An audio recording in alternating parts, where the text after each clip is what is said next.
खुलुमबाय बड'लेण्ड खबर चेनेलाव नोंथांमोनखौ बरायनानै लाग्रोनाय जाबाय। दतमा समस्तियाव दिनै UPPL हान्जाया गोख्रोङै गावसोरनि फोसावदिंनाय हाबाफारिखौ लादों। इलेक्शननि फोसावदिंनाय हाबाफारिखौ दतमा समस्तिनि UPPL केन्डिडेट राजु नार्जारियाबो बे हान्जा सुरनायाव दंफायो। बिथांमोनहा बेबायदिनो दा हान्जा सुरनाय हाबाफारिखौ लागासिनो दङ।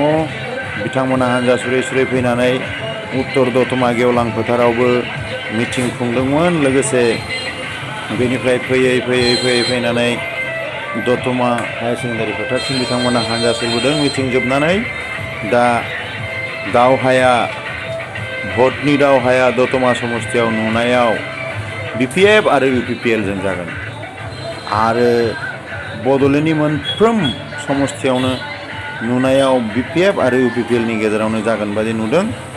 दा समया खोन्थागोन UPPL आ मोनसे देरहायो आरो BPF आ मोनसे देरहायो।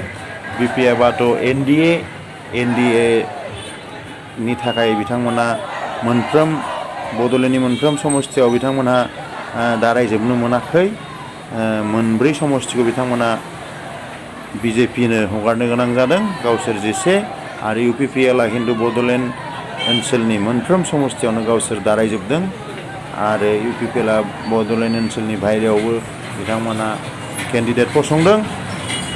दा जोबोद मोनसे माने बे नुथाया जोबोद मोनसे माने समाय होदों।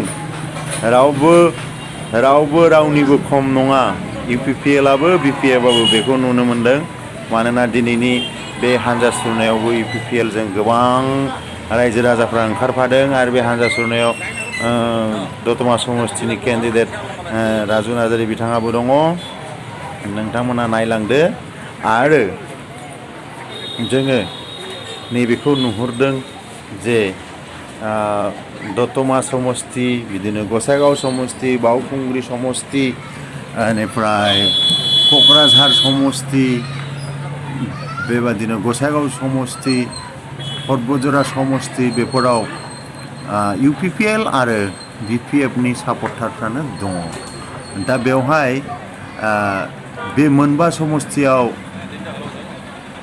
मोनबाखौ बिथांमोनहा रानलायनानै मोनगोन ना बबेबा मोनसे हान्जायानो मोनजोबगोन BPF नो ना UPPL आनो बे समायासो खोन्थासिगोन। दा नायनो थाङोबा सरकारावथ' BPF आ दङ बेनो